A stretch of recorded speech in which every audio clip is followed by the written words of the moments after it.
All right. Looks like we got everybody in here. We'll let Les get started. He'll have a little opening statement, but then go ahead and raise your hand in the chat like we always do, and we'll get going. Go ahead, Les.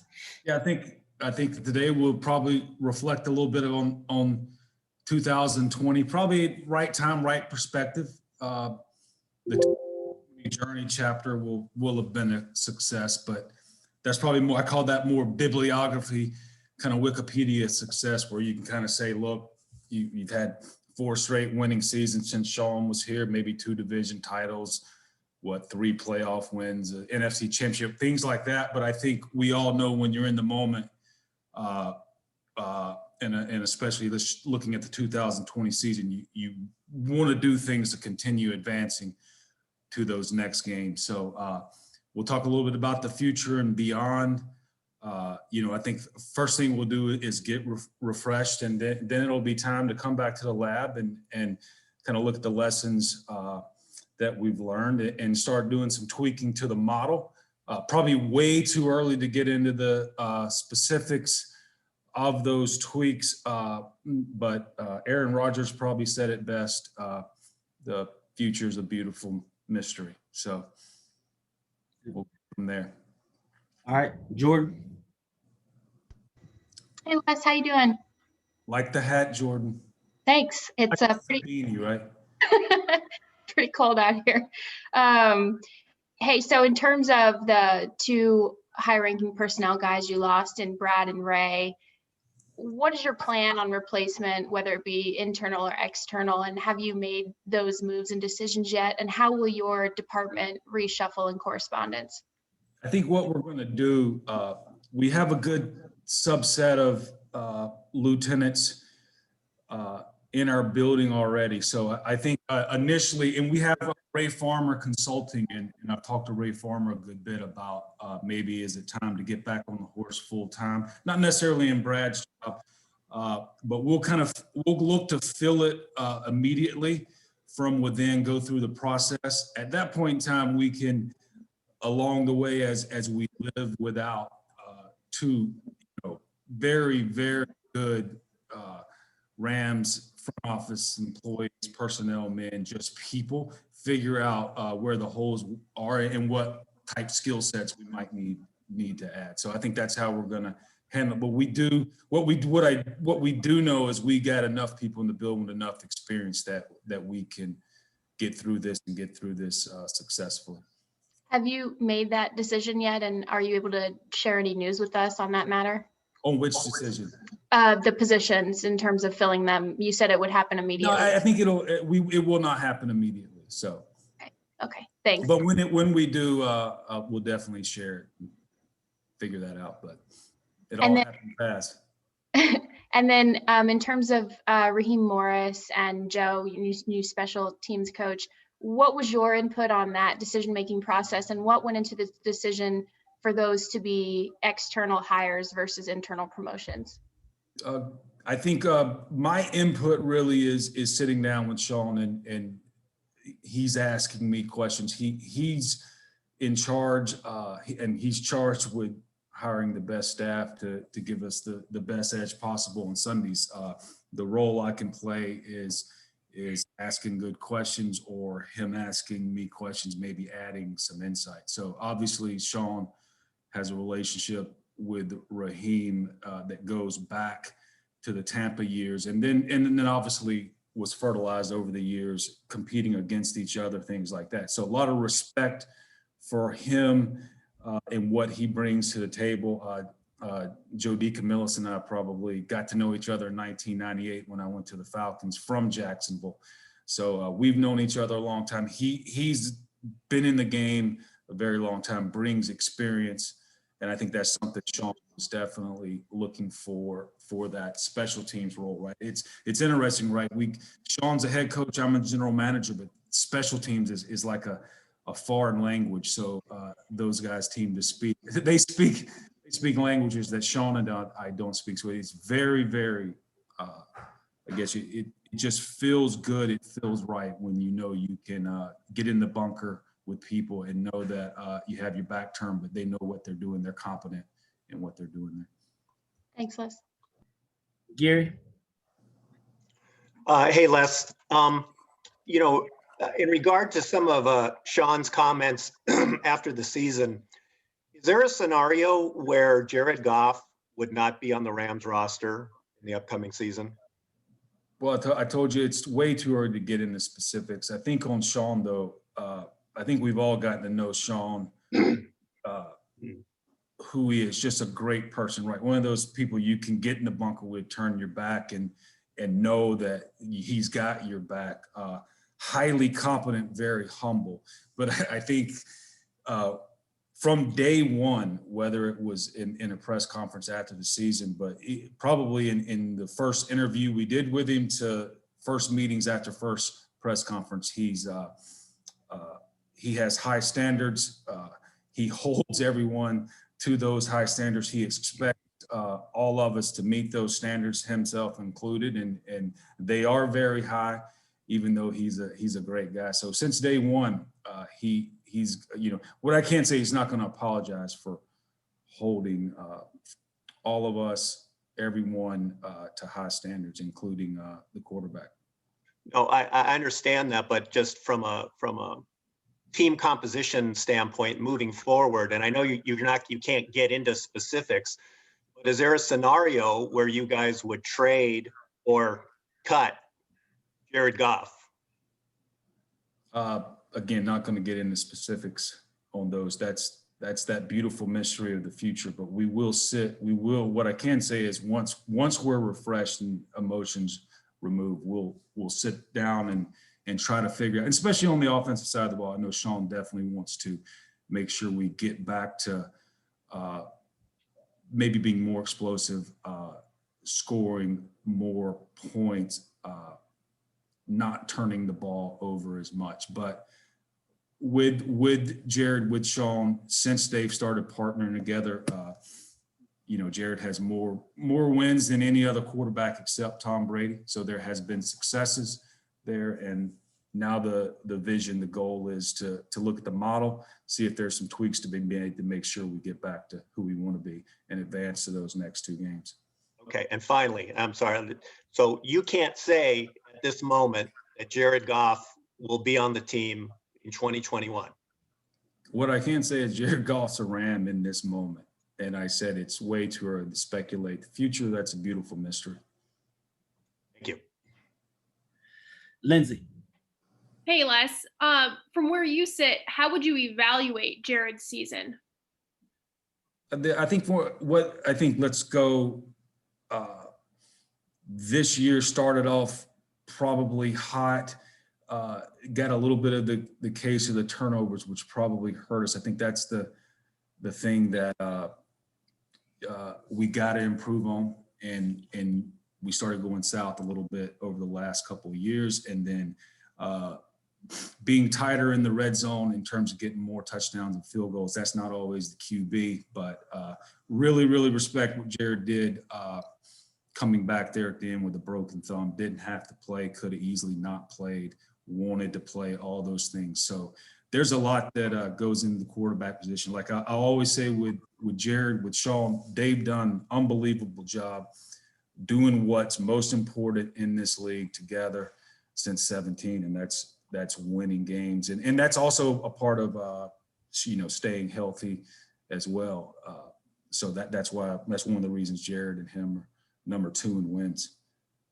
And then I know the numbers aren't out yet for the salary cap, but can you see a scenario where you're going to have to make some decisions on probably some veteran guys who might not be able to come back because of the salary cap drop? Yeah, I think that Lindsay, that happens every year, as we know, because there is a salary cap. I think the salary cap, right, probably lends this league to being a very competitive league year in and year out, because you're not going to be able to, right, sign or re-sign everyone that you want, even if you did have the most money in the league. So, but this, as you mentioned, 21 is going to be different because of the expected lowering of the salary cap, reduction of the salary cap. So it's going to be an interesting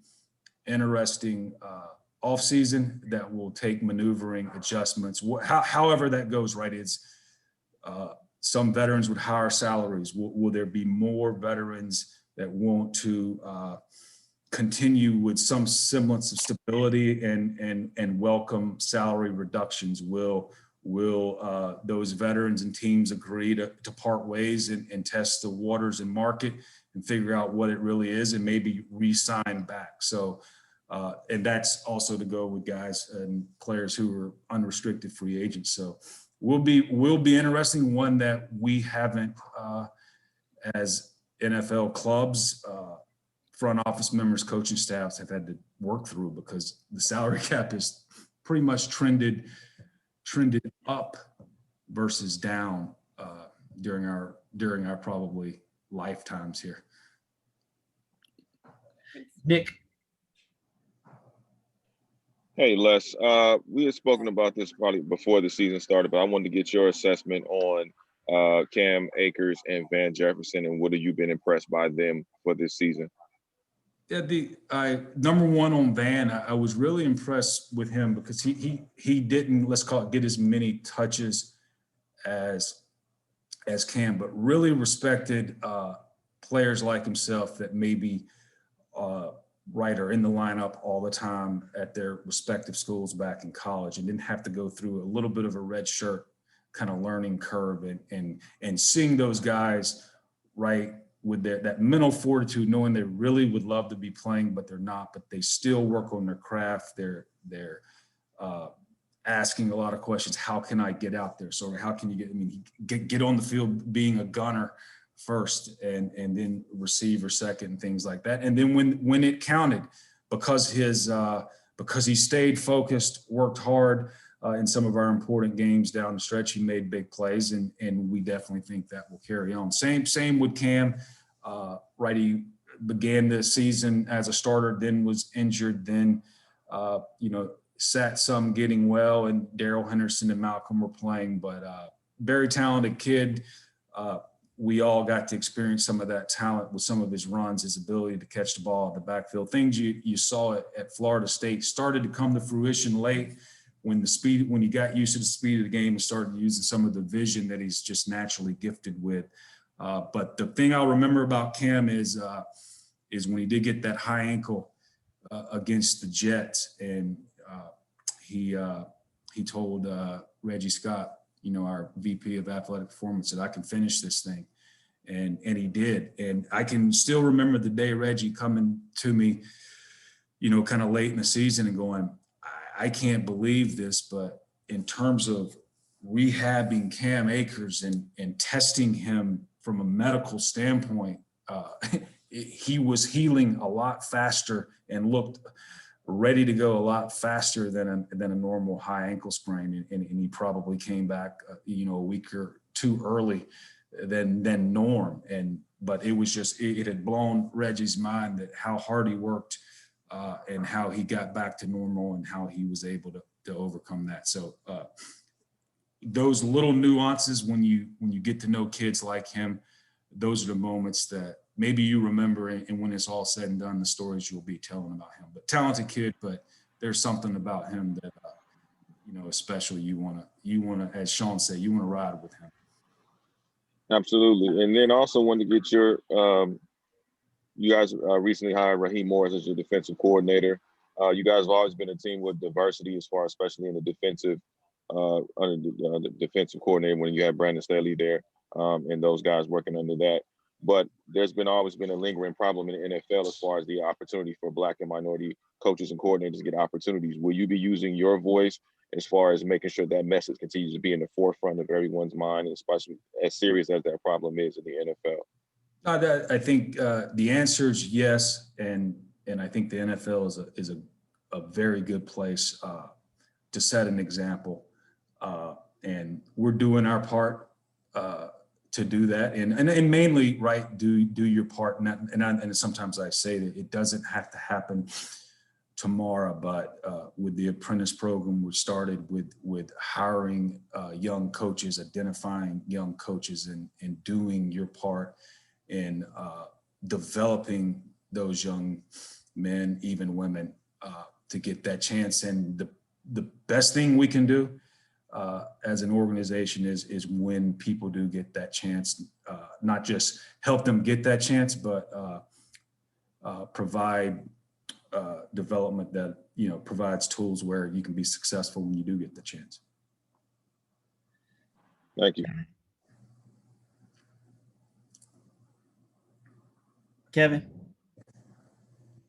Hi, Les. Back to Jared Goff. Before the season, the stated expectation from coaches and teammates was that he would take a step forward in his 5th year with some new coaching, some work he did in the off season. Did you see any step forward? Did he take a step back? Were you disappointed in comparing the results with the expectations going in? I think, Kevin, early there was probably a step forward, right? Completion percentages, things like that. I remember in games he got hot and maybe broke some records in terms of completions, things like that. Then I do think there was probably a step backwards with turnovers. I do think even toward the end there with the broken thumb, maybe a step forward of playing a game where maybe statistically, maybe not even in every throw less brilliant, but just not turning the ball over allowed you to plow through and go win a playoff game. So there was steps forward, steps back, steps forward again. That's part of it. It's a hard position. And you gotta learn those lessons, apply them real time, which is not the easiest thing to do, right? Because there's a next game to play, and it's an important game. But I do think in all of this, what we are learning too is defenses are evolving. When defenses play the Rams, they want to give us their best shot. So give the enemy credit. They're doing creative things too to make us have to be innovative, creative, staying ahead of the curve, things like that. So there's a lot goes into it, and Jared's in the middle of it. So up and down, but it's on all of us. And Sean mentioned it, right, on him as well, because that's an important position that takes the snap every time, whether you're handing it off, whether you're getting us in the right running play, making adjustments into line of scrimmage, all those things, whether you're passing the ball. That's why that position is so important, why it's scrutinized, and why y'all have a lot of questions on it. We do. From what Sean has said and what you've said and not said, the inference is that Jared isn't viewed as positively now as maybe he was a year ago. Is that correct? I think the inference would be we want you doing things so we can advance to those next 2 games. So that would be the inference. Positive, negative, right? We're in a business of right, assessing, done, building a model, and then taking after action reviews to figure out what lessons are there, what can we apply to make the model better. So that's processes, that's systems, that's players, that's guards, that's quarterbacks, that's receivers. So, positive, negative. That doesn't seem like the right term. Separate question. Andrew Whitworth kind of left his future up in the air right after the season. Where do things stand? Where are things going? Yeah, that's a good question. I know Andrew will probably, like the coaching staff right now, take some time to decompress, refresh, things like that, and then at the right time make that decision. But I can tell you this, just like he's mentioned to y'all, he's mentioned to me that, he plans to be back. But I know that is something he wants to think about. Stu. Hey, Les. I know Raheem was just recently named defensive coordinator, but have you guys had any preliminary discussions about priority guys that you want to bring back as far as the pending free agents? You have names like, Darius Williams, Leonard Floyd, Morgan Fox, Troy Hill, among others that come to mind. I know Sean and I have had some preliminary, probably again starting in sometime in the middle of February. Again, the goal is to refresh, then come back, begin looking at cut-ups, things like that, making those evaluations. We call it when you decompress, you're refreshed, maybe more rational, less emotional, based on how someone might have played or might not have played the last game and things like that, or just the losses. But it will. And the main thing is to try to get it right, because as you mentioned, there's a lot of names there, and there's a salary cap and there's a cap that's going down. So it's always a puzzle. It's really a calculus formula. It's a tough algorithm to build to try to, because the simple thing is to say, look, right, any player that's helped us, right? John Johnson, you take that, John Johnson made an interception to help us go to the Super Bowl. A guy named Dante Fowler probably caused the interception, but we weren't able to bring him back last year, but Leonard Floyd comes in. So that's just part of the NFL. You would love to, build a dream team per se, but you can't. So our goal this year is to sit down in February and probably right over about a 4-week span, really calculate that formula. Emmanuel. Les, how does the comment situation affect the draft process, and what kind of challenge is that? What was Emmanuel? I missed your first part of the question. How does the comment situation affect your draft process, and what kind of challenges that present? I think it shouldn't affect it too much, other than because right now the plan is to have the young men work out on their college campuses. So eventually, if you need to see a workout, right, you're going to be able to see that. They're going, at the end of the day, they will do the traditional testing. So those numbers will be calculated, measured, and recorded and shared. So it's just you might get it a little bit later so than the normal, let's call it, you might get it in March instead of February in terms of seeing a workout, maybe getting some time speeds or short shuttle speeds or vertical jumps, things like that. So like we have all had to do, everyone on this Zoom call has this year, right? We've had to adjust. And I do know this, y'all have done a heck of a job with what y'all do this year, even though, right, a lot of the discussions and conferences have been on Zooms like this, but we've all been able to adjust. And I'm sure there's some things that we're going to do on the other side of it, similar, and we would have never done unless we would have gone through this time. But so it shouldn't affect it too much, Emmanuel. Will you miss anything about Indy particularly? Did I do what? Will you miss anything about Indy in particular? Going to Indy and from Southern California, wow.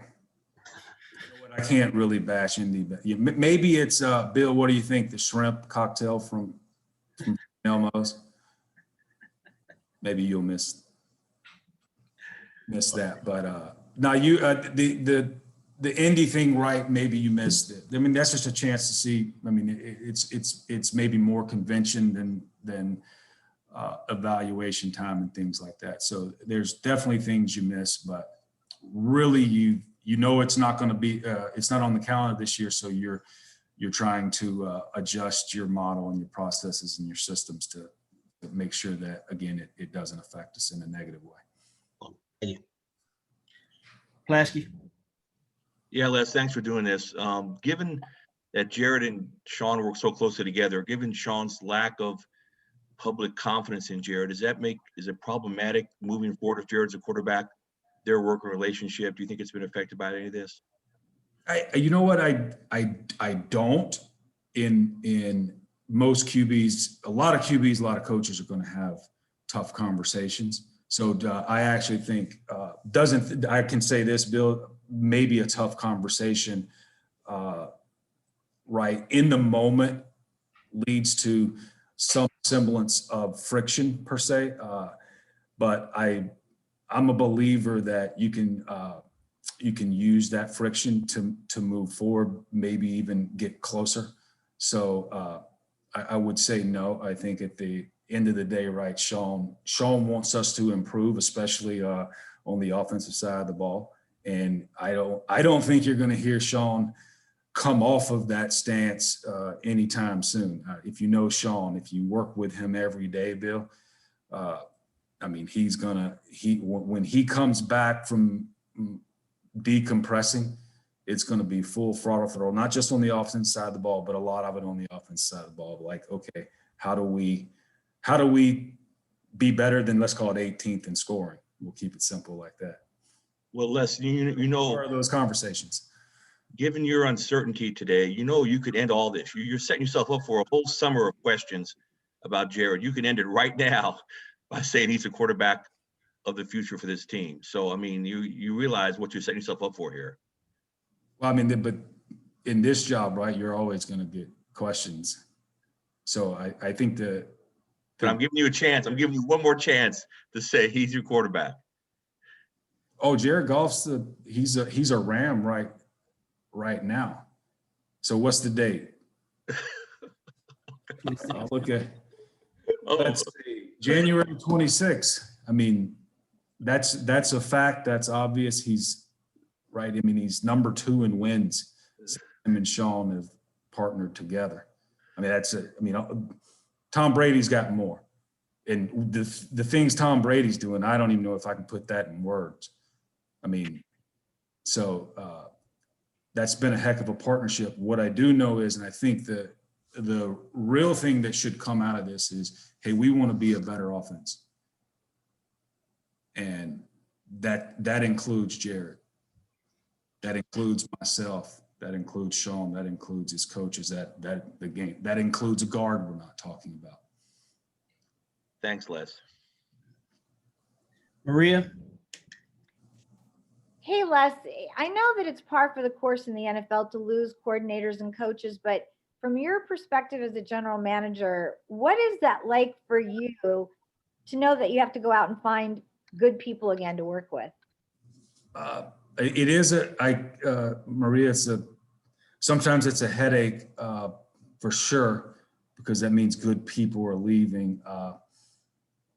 I think that when you're living through the model, I would say the simple model would be, okay, the goals to have success, some semblance of consistent success that usually leads to other organizations wanting to tap into maybe, getting a piece of the DNA, maybe some of the blueprint from that organization. And usually that involves really skilled people. So the other part of that model is doing, the job. I think we talked about it earlier, is identifying, really talented coaches, front office people, athletic trainers, whomever it may be, at the early stages of their career or in the NFL per se, and continuing to develop those people so that when you do have coaches, staff leave, there's someone that may be lesser known, but is equipped and ready to move up and continue the flywheel per se. Jim? Yeah, Les, thanks for doing this, first of all. Given the uncertainty with the salary cap number and the fact that it's probably going to plunge, have you approached this offseason differently, kind of to set yourself up for the possible turbulence that's going to result? Yes, we have. Even last year when we were going through, when we were beginning with the draft process, some of our re-signings and things like that, you're always looking ahead. What positions do you have under contract, which ones are coming up, trying to replenish so that you have, depth that you can develop in the roles and the starters and things like that. And looking at that number, we always plugged in the number of 175, since that was the floor, right? Worked off of that number in some of the planning, knowing that could be the low number, and anything above that's a bonus. Now, the other part of the equation to that is right, with a lot of our players whose contracts are expiring, we could plug them in and fit them under, right, the 175 number, if that's the cap. But if they test the market and get a salary that's right higher than the number we plugged into that Excel spreadsheet, then it then becomes a calculus problem at that point, right? Of, okay, wait a minute. Well, if we meet right, this player's value, this player's market value, we may lose another player and things like that. So you're always going to walk through those scenarios, because they'll happen probably a little bit on real time when you do go to that 72, 48 hour window of negotiation. But so it's a calculus problem. It's a moving target. It's an algorithm. And it's very similar to a game, right? You have a game plan. You know that you're probably gonna, have to change that game plan midstream and make adjustments. Are you anticipating even more surprises than usual in terms of player movement? The answer is yes. I think I would answer it simply yes. But it based on all the variables, yes. So it'd be like a 24/7 war room for like the next 10 weeks or so. I don't know if it's going to be that. A lot of times now, because we have so much time before that, let's call it the opening day of free agency in the window, right? Teams will communicate with players, agents. All right, or maybe you'll see more reductions before. Maybe usually the way this business works, one of y'all might let us know that, a potential veteran's going to get cut before that player just gets cut. So there's definitely ways to use all the platforms we have to somewhat proact. So I don't think it's just going to be a surprise, like, wow, this player's all of a sudden free, but there could be some moments like that where, let's say there is a surprise cut and another team, right, thinks that player may help them, and it could be at a different position, and then the only way for them to sign that particular player is release, a player that's, on their club right now that has a salary, and you get some of those. It seems like there might be more of those moves this year based on the cap, but it's really when we get the cap number and how much, proactive planning you can do. So bottom line, the media does have a little bit of influence. Oh, there's no doubt. It's a very, very helpful tool, right? And I would even say influence too, right? When Bill's pounding the table, we should do this, right? You read the article and see if you agree or disagree, right? I was going to say, don't let us columnists hear that. Thanks, Les. But I can say, Jim, it's okay to read and see if, right? Y'all cover the team, it more intimately than, I would say this, everybody on this call here, right, probably knows and has a pulse and a temperature for the Rams more than maybe the national media, for sure, right? And you're going to write something and you can read it and analyze it and see if, that's a good idea. That's not. And if you say it's not, it shouldn't be just because, right, Greg wrote something that, you didn't like. It's, you disagree with it with maybe rational fact and data and things like that. We don't get emails like that too often. And we'll go with Bill, you're rolling your eyes now. We'll go with Greg. You're going Les is full of shit. Appreciate you saying somebody read one of my stories. That's a first. That's cool. Thanks. Artist sends them out in an email every day, or someone on his staff. So. Stories usually have my name on them, so that doesn't help. Hey, speaking of that and building on how smart the media is, you don't think about personnel moves in terms of like, we have a shopping list, at least you don't publicly. We know we need this, this, and this, but how important is it for the Rams to add somebody at a skill position that can make a difference? Because you've added a lot of game-breaking guys on defense over the last 3 years, but on offense, really the only guy who's made a major contribution is Cam Akers, and that was for half a season.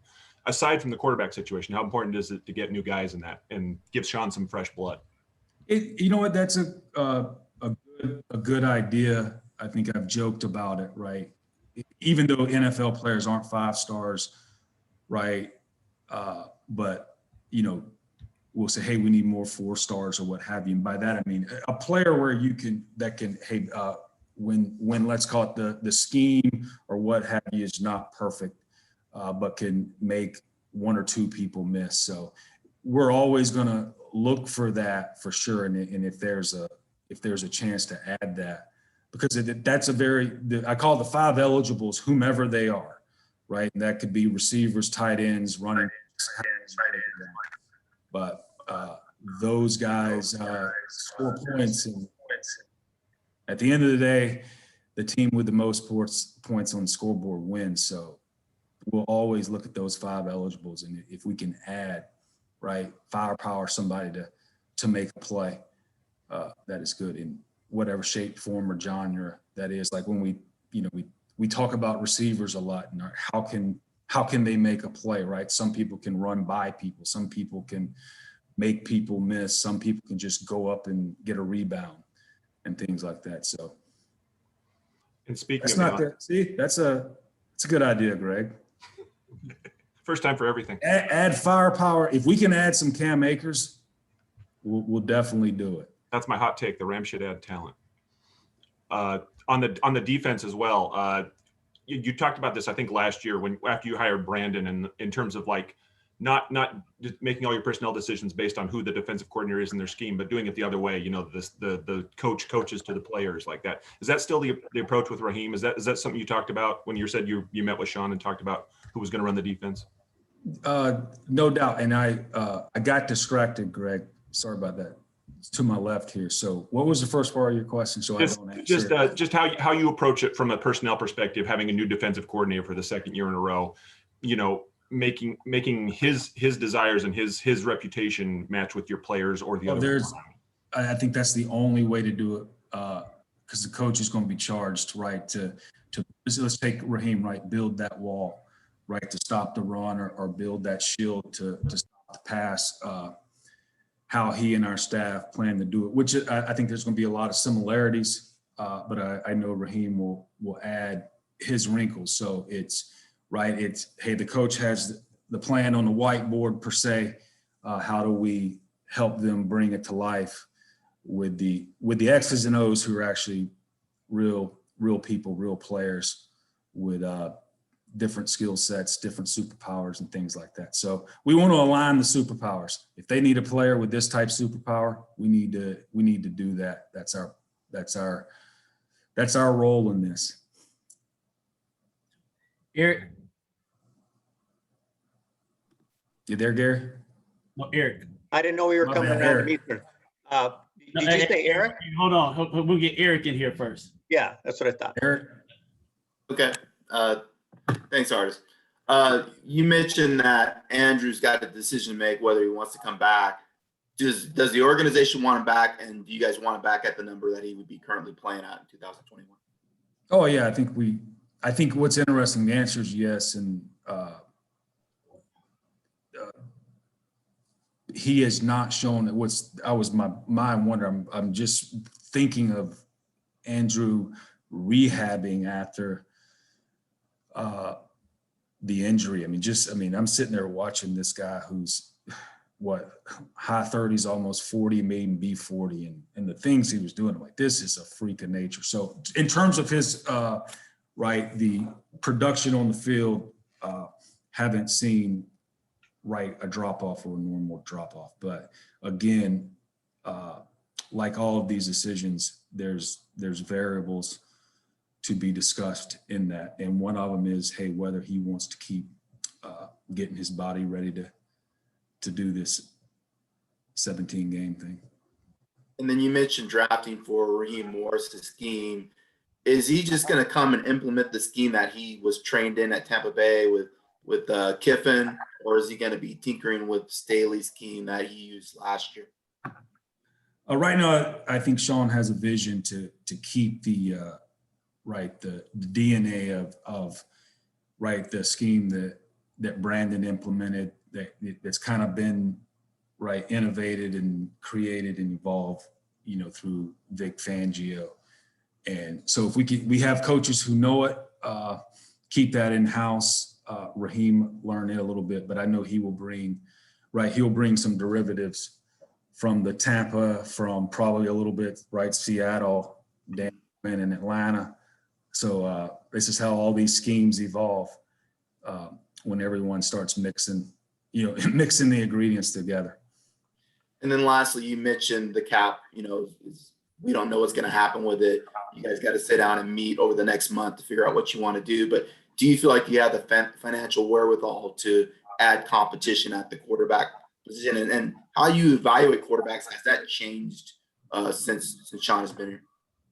No, it hasn't changed really in how you evaluate QBs. I think what did change with us since Jared's been here, since Sean's been here, and it came a little bit like what John Walford was when we went out searching for a backup quarterback who we wanted to find a backup quarterback, right? If you had to play a backup and you had to win a big game, that particular player could do it. So I do think probably what has evolved is the mobility factor. And so that's, we saw that with us bringing in, John, who was less known at that particular time, more known now, last off season with even Bryce Perkins from Virginia, a kid that's not just all runner, but does have that pocket mobility and the ability to run and you do some of those RPOs and things like that. So that definitely has changed, and we have seen that, come into the NFL. All right, hey, we got 4 more people here. We'll wrap up here after that. Omar. Where's Omar? Hey, Les. Just curious. You mentioned, hey man, you mentioned how different the evaluation process will be this spring. Just kind of wondering, from a logistical standpoint, how you and your staff will get to everything. Senior Bowl, pro days. Just will you have people represented there? We just rely on video. Just what's your plan for that? It's Omar. You look like you're doing one of the Seinfeld comedians in cars. Well, I left my own jokes, so.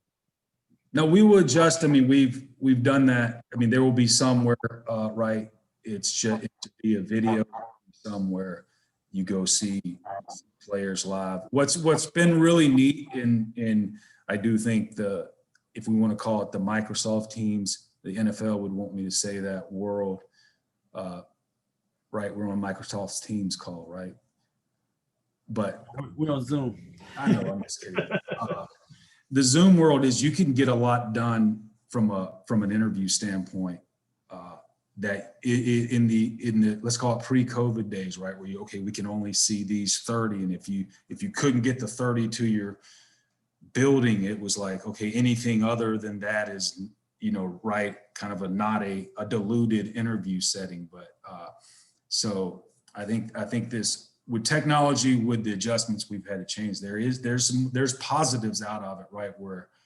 And I think the preconceived notion that if you don't see someone live, but you do a meeting, right, where maybe you're trying to gather the kids' football acumen in a Zoom setting, it's still the same. But some of those workouts, right, I mean, the way you can use technology now when you record workouts and compare them to workouts of combines and pro days past, right? Using these technologies, say, hey, this guy changed directions at this speed, this guy, and do, I call it the old Rich Eisen when he's running 40s against people and things like that. I mean, you can actually do that.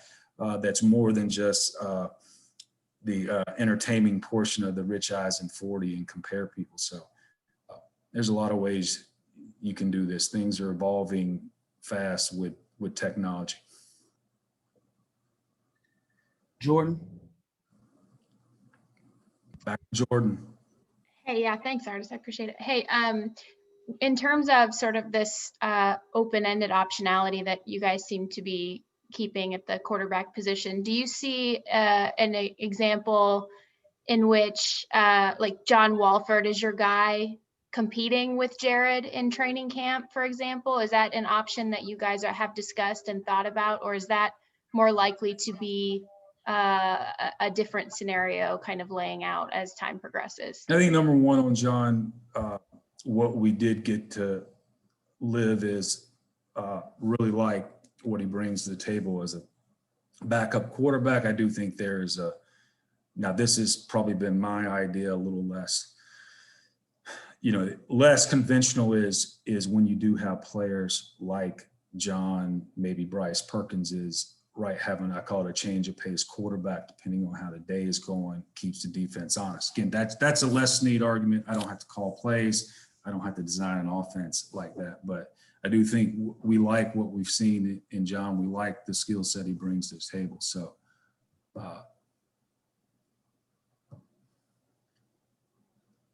in terms of it, just to clarify, so in terms of a true competition, Sean mentioned that he wants a competition at every position, including the quarterback. Would that player be John? John would definitely be a part of that. I think he's earned that. And then again, it's always going to be, I'd say, competing for a role. Change of pace QB, right? We need to bring that to life in the NFL? Anybody on board? Anybody on board for the QB collaboration? I'm on board. I want to see it. Let's make it happen. Did y'all put in a package for Bryce Perkins at the end of the season? There was I know this based on all that was going on. He was definitely getting prepared to play. It might have even been active on the last game, but we did have some.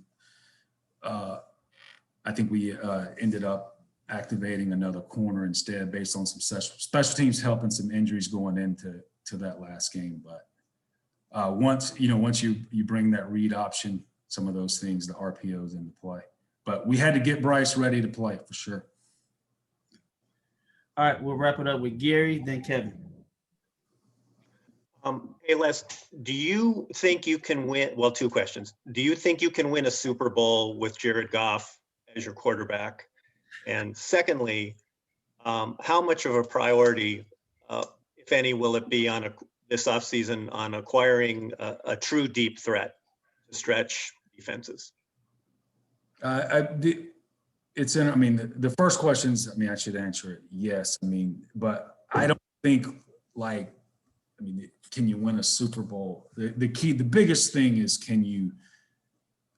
are you going to be a sound enough football, right, team to contend? And then when you get in the tournament, play well, right? You could run into a really good team, and usually when you get to the Super Bowl or the Final Four, no matter who the quarterbacks are, they're all pretty good, and it depends on how you play that day. We've been to the Super Bowl with Jared, didn't win it. We've won a lot of games with him.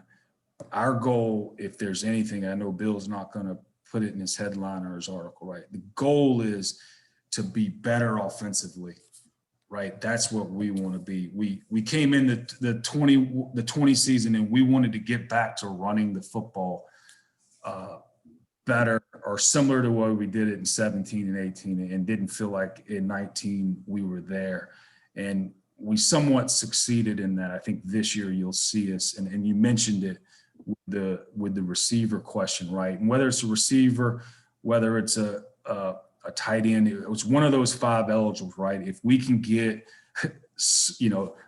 more Cam Akers type players to go with the players that we do have, I think that only helps. I think what's interesting on the deep threat is, and Sean and I know we've talked about it. We probably, with Brandon Cooks, the last time we felt him consistently was 2018. 19 he had the injuries, and then we traded him this year. But and I know even probably some of y'all on this call, even with the Brandon Cooks, would have, and rightly so, and it's a good argument, right? Hey, was his production meeting his pay per se? And that's just probably in terms of catches and yards and touchdowns and things like that. But there is an element, right, to the skill sets players bring that are more than just the catches and the yards and the touchdowns, but they come to life over a 60 play game, the way defenses are having to defend you and things like that, and opening things up. So I think that's what you were alluding to. And we're on that search. And I do know offense is going to be something that we'll discuss many times. I know Sean and I already have on how do we get back to giving us that kind of edge that we want to be here, right? Score more points than the other team is a good way to go. Having eligibles that are going to threaten people is a good way to go. And again, as we'll say, right, it's not all eligibles, right? It's protection. It's staying, it's staying where you're not into a lot of 3rd and longs and all those things. So those will all be discussions that we'll have. Kevin? As people think about Jared Goff and possible alternatives, fans are seeing some pretty tantalizing names out there of quarterbacks who might be available. This thing's gotten like fantasy football, hasn't it? I mean, the names my teenagers bring me, I'm like, okay, it does seem like that's your fantasy league, but it under the financial conditions, is it possible to move on from Jared Goff and replace him with? Moving on from Jared Goff, that's the money we've invested in him. That's not easy to overcome. Okay. But this is a cap-based system, so I think when you're cap-based, right, if again, we've seen it in what we did here, right, with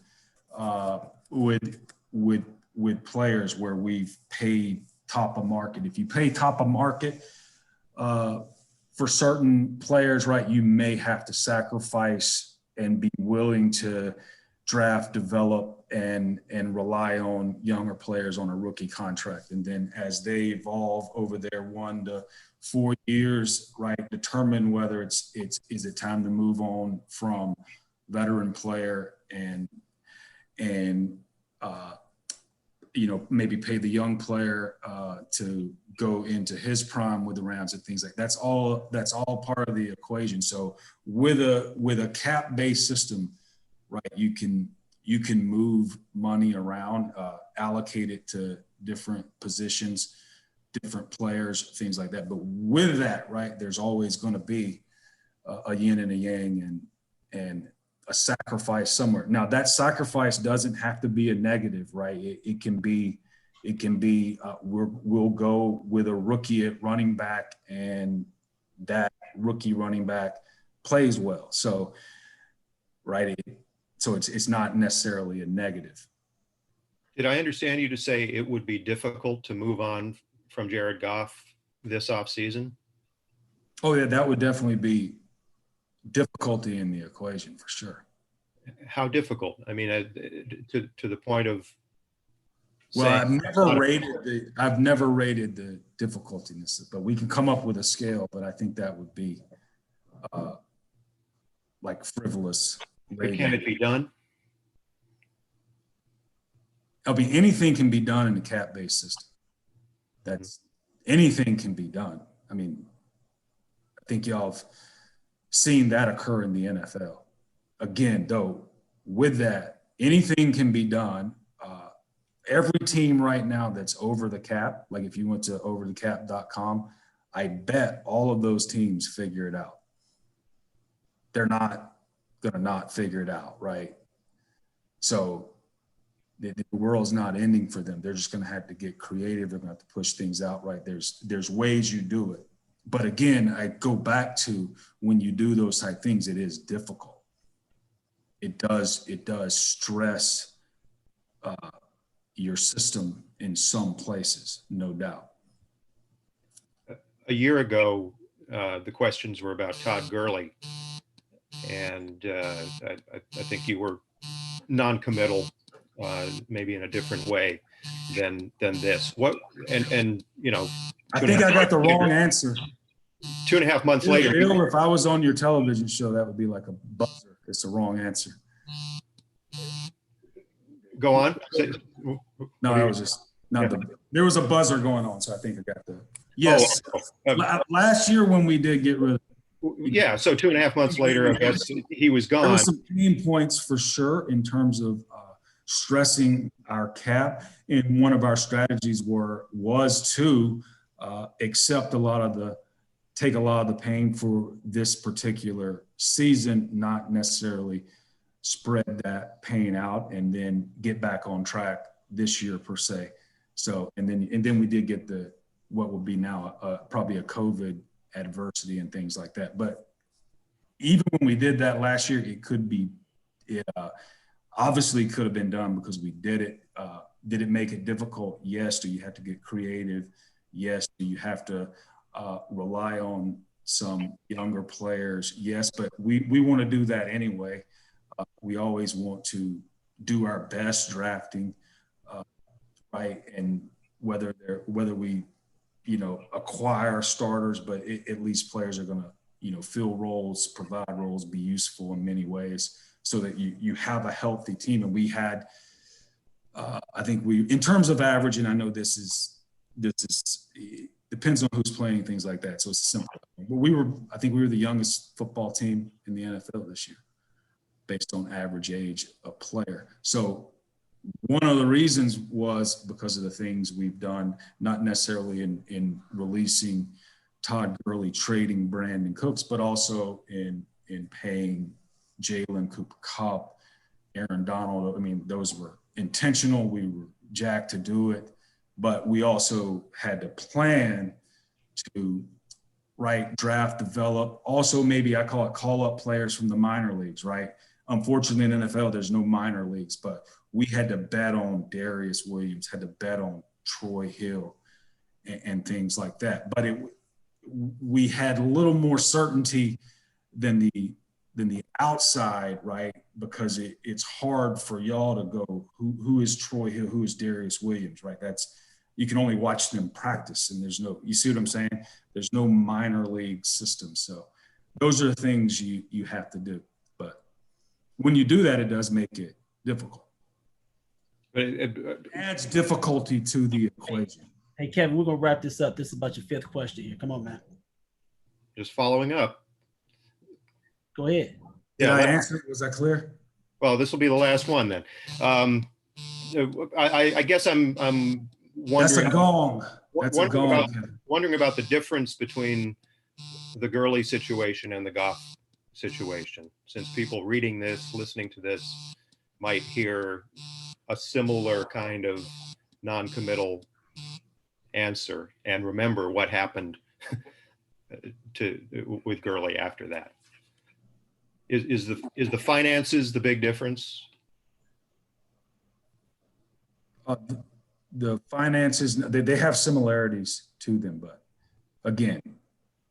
but so the answer would be no. The finances are very similar. It adds difficulty to how you allocate your cap and cash, but it can be done. Thank you, Artis and Les. All right, guys. We appreciate you. What? Hey, Bill's got one more question. We're not going. We're not stopping, artists. All right. Bill, you got something? You're on mute, Bill. I'm good. No, I was just saying thanks for doing this. You come in every year and take the heat, and we all appreciate you doing that. That's all. I can. No, I enjoy chatting. I mean, I don't count this as heat. This is part of the job, right? Well, tomorrow morning it's going to be heat. So you got to give me a little bit of a prelude then, at least. What's coming, Bill? I don't know. Just it seems like you guys are making what a lot of people want is you're moving off the quarterback. That's what it seems like. Well, I think that I do think that is very, yes. I mean, that's simple, but we want to get better on offense, and he definitely has to do his part to improve as well. And we talked about that earlier. I mean, that's right. And that's the. Yeah, no, that's the theme of it, is that whether it be Wolford or somebody else, that's the theme, is that As we've seen in sports too, Bill, it can be right. The human nature of it is, let's take Rob Havenstein, right? He had a down year, right? For many reasons, but the human didn't want to have another down year, right? He did what it took to come back and get back to playing like himself, or maybe even better. So, right, sometimes it can be the players from within, right, going, you know what, I want to get back, I want to get back to being who I was, or better than who I was. Well, if you're trying to light a fire under Jared, I think you've much succeeded. You're going to do that for us, Bill. No, I think you all did it yourselves. Good for you. Good for you.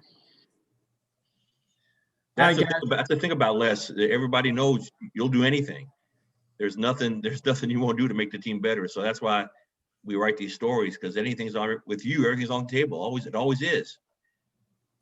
Well, the vision's always I would say, right, we have a model that's rationally successful, but it would be bad business if we didn't look at the model every year and try to apply lessons to tweak it to, right, it had to advance to a game like this past Sunday, right, in future years, and not just in 2021, but to be one of those teams where, you know what, if we're in the Final Four and we're playing for conference championship, it's expected, not just a surprise or kind of a Cinderella type deal. With that, thank you again for your honesty. All right, guys, we appreciate you, brother. Man, you're cutting me off. Lindsay, what are you writing? What you say? There'll be a headline about Jared Goff. Okay. Anybody on Jared Goff headline? Well, you'll be in the headline. Well, I'll end it with this. As Aaron Rodgers said, the future is a beautiful mystery. Thanks, Les. See y'all. Thanks, Les. Appreciate it.